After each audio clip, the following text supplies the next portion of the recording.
రండి రండి కూర్చోండి.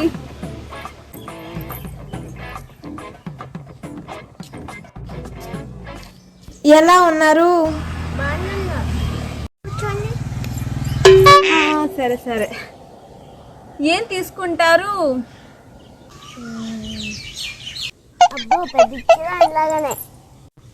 అబ్బో పెద్ద ఇచ్చేదానిలాగానే జ్యూస్ ఇవ్వండి. జ్యూస్ తీసుకుంటారా? సరే. అరే అయిపోయినాయి కదా, ఇంకేమన్నా తీసుకుంటారా? అయ్యో జ్యూస్ ఇవ్వనుకుంటా. సరే మంచినీళ్ళు ఇవ్వండి. మంచినీళ్ళు తీసుకుంటారా? చీప్గా మంచినీళ్ళు ఏంటి, కాఫీ తీసుకురానా? టీ కూడా అయిపోయినట్టుంది. ఇంకేమైనా తీసుకుంటారా? సర్లే కానీ మీ ఇంట్లో ఏమీ ఉండవు, ఏదో రాస్తారా?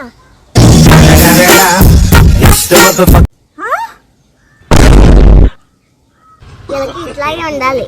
ఇంకా ఇంటికి వచ్చిన వాళ్ళని ఏం తీసుకుంటాను అనుకున్నా ఉంటాడు. ఆ ఛాన్స్ కూడా లేదండి. ఈ ఇల్లే మొన్నే అమ్మేశాము, మేమే అద్దుకుంటున్నాము.